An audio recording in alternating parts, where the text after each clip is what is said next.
Pokémon Snap and Miitopia, both of these games came out earlier this year. I did test the battery life of both of them, but never really got around to making a video about it. Probably because I'm not too big on both of these games, especially Pokémon Snap with its full $60 price tag. Yeah, the environments and the Pokemon in this game are some of the best we've seen in the series, but this game is essentially on rails with a pretty limited scope when it comes to the gameplay. It'll be interesting to see how hard the Switch hardware has to work to run this game. One measure of that is of course the battery life. Usually when a game is pushing the Nintendo Switch hardware really hard, the battery life won't last as long.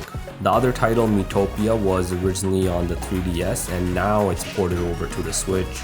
The role-playing playstyle of that game as well as the battle elements are somewhat similar to traditional Pokemon games. So today we're going to look at the battery life of Pokemon Snap and Miitopia on the Nintendo Switch Lite and regular Switch version 2 console. I'll also be comparing these games to the other two Pokemon titles on the Switch, Pokemon Let's Go and Pokemon Sword and Shield. Now everything here is done at medium settings, so brightness at a medium, sound at a medium, and Wi-Fi always on. All the consoles are fully charged, so let's get this test started.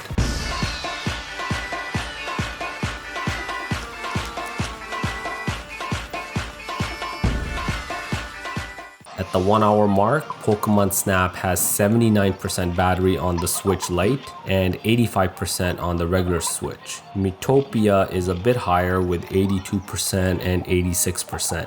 After 2 hours, Pokemon Snap has 59% on the Lite and 68% on the V2 console. Miitopia has 63% on the Lite and 71% on the V2 console. Skipping all the way to 4 hours, there's 18% for Pokemon Snap on the Switch Lite and 33% on the regular Switch. Miitopia at these times has 22% and 40% battery. You can see Pokemon Sword and Shield on the Switch Lite is getting pretty low. It's 1% at 4 hours and it did power off at 4 hours and 2 minutes. Pokemon Let's Go on the Switch Lite didn't make it to the 5 hour mark either. It powered off at 4 hours and 48 minutes. So yeah, Pokemon Snap lasted longer than both Let's Go and Sword and Shield. It in fact powered off at 4 hours and 56 minutes on the Switch Lite. I guess having the game on rails is pretty easy on the Switch hardware. Here are the games and consoles still standing at the 5 hour mark. Pokemon Sword and Shield on the regular version 2 console barely made it past the 5 hour mark. It powered off at 5 hours and 6 minutes.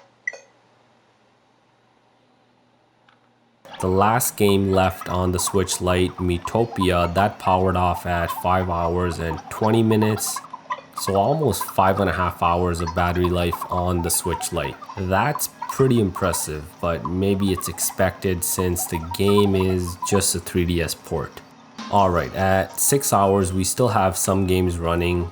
Pokemon Snap on the regular Switch is at 1%, Miitopia on that console is at 12%, and Pokemon Let's Go on the regular Switch, that actually turned off right at the 6 hour mark.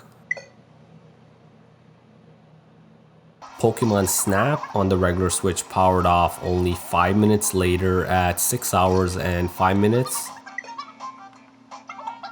And Miitopia, that game fell just short of 7 hours, powering off at 6 hours and 51 minutes.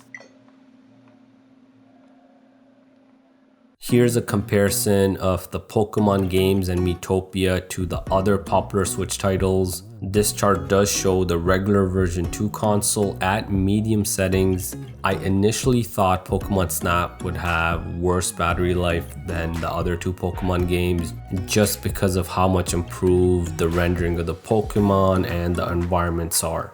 but I guess having the game on rails with more of a scripted gameplay isn't really taxing on the Switch hardware. Overall though, all 4 games tested here have pretty decent battery life on both the Nintendo Switch consoles. Keep in mind, if you have the older version 1 Nintendo Switch, that thing won't last as long as the numbers you see in this test. I'll leave you with that. Let me know in the comments which other games you want to see tested. Don't forget to smash that like button and subscribe to the channel.